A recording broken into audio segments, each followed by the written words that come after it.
नमस्कार और स्वागत है आपका फोकलोर फेस्टिवल चैनल पर, जहां हम आपको ले चलते हैं दुनिया भर के अनसुने लोक कथाओं की अद्भुत यात्रा पर। यहां हर कहानी में छिपा होता है एक महत्वपूर्ण संदेश, जो हमारी जिंदगी को एक नए नजरिए से देखने के लिए प्रेरित करता है। आज हम आपके लिए लेकर आए हैं जापान की एक अद्भुत लोक कथा, पत्थर काटने वाले की कथा। तो आइए इस प्रेरणादायक कहानी को सुने और समझें कि असली ताकत कहां छिपी होती है। एक समय की बात है, एक साधारण गांव था, पहाड़ों के बीच छिपा हुआ। इस गांव में रहता था एक मेहनती पत्थर काटने वाला। दिन रात वो पत्थरों को काटकर अपनी रोजी रोटी कमाता। वो अपना काम पूरी लगन से करता, लेकिन धीरे धीरे उसकी मेहनत उसे बोझ लगने लगी। उसके मन में असंतोष पनपने लगा। उसे लगता था कि उसकी जिंदगी में कुछ कमी है, कि उसकी मेहनत की कोई कदर नहीं। उसे लगा कि अगर वो ताकतवर होता तो उसकी जिंदगी बेहतर हो जाती। एक दिन काम के बीच में उसने आसमान में चमकते सूरज को देखा और मन ही मन कहा, काश मैं सूरज होता, सबसे ज्यादा ताकतवर और रोशनी फैलाने वाला। लोग मेरी गर्मी से जलते और मेरी ताकत को मानते।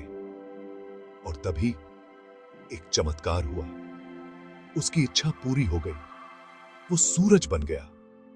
अब वो आसमान में सबसे ऊपर चमक रहा था। उसकी गर्मी से धरती जलने लगी। लोग उसकी ताकत से डरने लगे।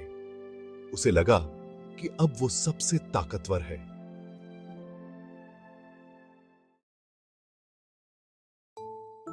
लेकिन कुछ ही समय बाद बादल आ गए और सूरज की चमक को ढक लिया।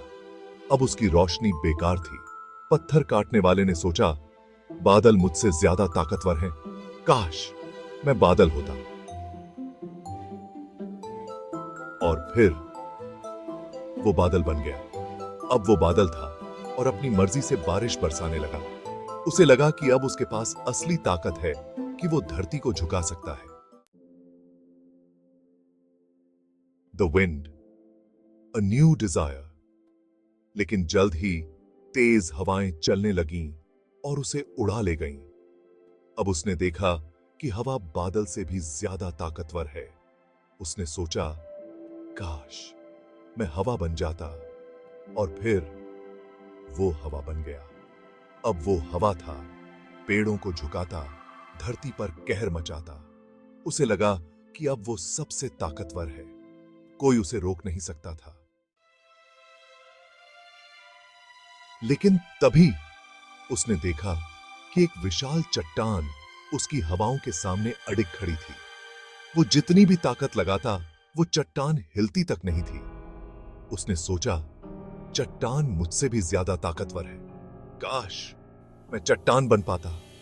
और फिर वो चट्टान बन गया। अब वो चट्टान बन गया था। न हवा उसे हिला सकती थी, न बारिश उसे काट सकती थी। वो सबसे अडिग, सबसे ताकतवर था। उसे लगा कि अब कोई उसे नहीं हिला सकता। लेकिन अचानक उसे महसूस हुआ कि कोई उसे काट रहा है।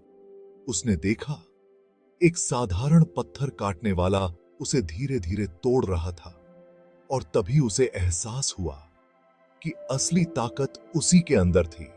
वो पत्थर काटने वाला ही सबसे ताकतवर था। उसने जाना कि असली ताकत उसकी काबिलियत और मेहनत में थी। वो पत्थर काटने वाला था,